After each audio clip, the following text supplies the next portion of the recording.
faɗa ni ke ɗaya ce farin ciki.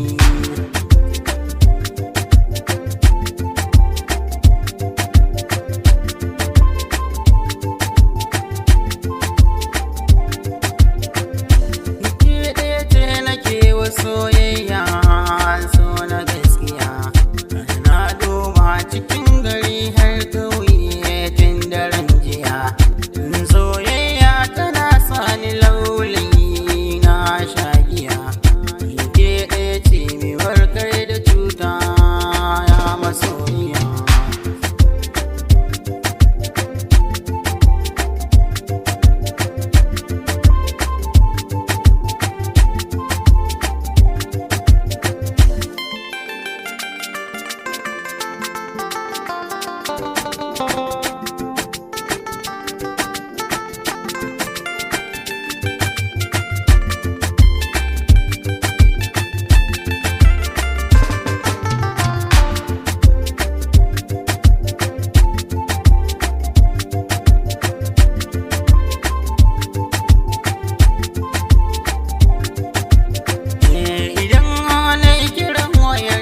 Baki ɗauka ya kike haka, ko dan nan ya nesa cikin son ki yasa kike haka.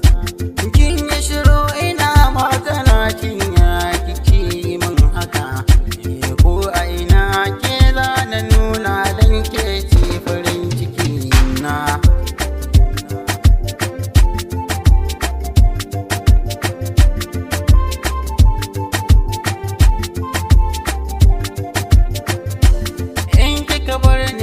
Mace kuma ke ce nan sila, domin silar sanki ne yau gani cikin matsala.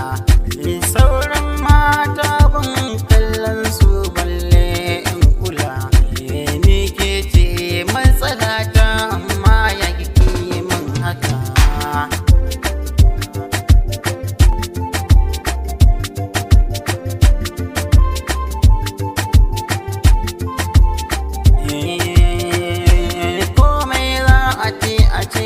Ni a kan gidan na abinci zan yi da ko kasara ko da ɗaukar itace. In kare batun akan ki sauran mata kin yi zarce, ke na fi so a duniyar nan in ba ke zan rasa kai. Rabuwar mani da ke soya nemi ya haifar da rauni, idan sakon ya zo gare ki don Allah ki warkar da rauni.